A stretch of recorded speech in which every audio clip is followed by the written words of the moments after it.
at last, Luna recording systems came out yesterday. Pretty flippin' cool. Mac only, of course. Apollo X series compatible. Download Luna.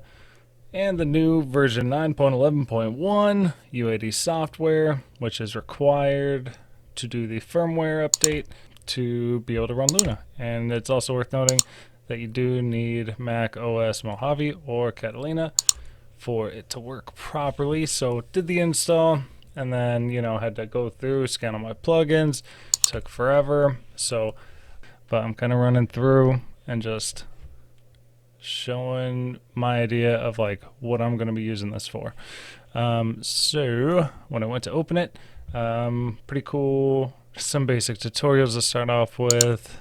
You can create a new session.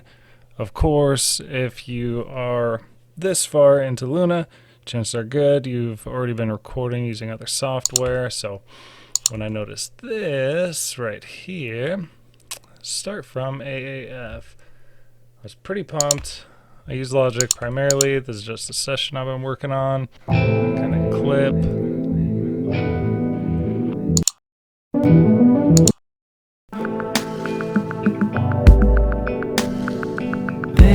Yeah, what you could do is go to File. At least in Logic, it's going to be different and everything, but you can save your project as an AAF file.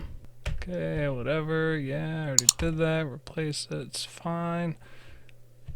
So it's going to go through and, it's going to copy all of these tracks that you have. So as far as I can tell so far, saving this AAF and then opening it inside of Luna isn't going to transfer like any of your plugins. It's not going to transfer your automation, your master, whatever. Just kind of like the raw stems. For now, I'll minimize this. Go back here. I'm going to start from an AAF. Scroll down, find the file I just saved, and I'll open it up. Go down here, hit create. So we'll give it another minute here. I haven't gone through and memorized all the quick keys. My understanding is a lot of them are the same as Pro Tools, but also it's probably important to note that Bill Putnam Jr. came out a few days ago and said that, he wanted to release Luna much earlier than anticipated, just with everything that's going on. A bunch of people at home making music, using software. Okay, what I was most excited about, my first kind of thought was I'm still going to record in Logic, maybe mix in Luna, but mostly just wanted to sum in Luna, get the universal audio plugin feel of actually like summing the tracks. So pretty cool. Of course, the tape feature is huge. So the first thing I was interested in is getting the tape function rolling. Either select an individual track or select one track, scroll down, shift click to select all the tracks, hit the plus sign up there. Tape area over here. It includes the Oxide tape machine, so you click that, that'll load the tape into the individual sections here. I was really impressed that you could adjust each individual track as far as the saturation goes, which is really cool. But if you click this arrow, it'll actually bring down a little drop down menu with a bunch of presets, which are really, really cool. And you can bypass the tape if you wish, just by turning it on and off. The next thing I was really excited to check out was the summing feature.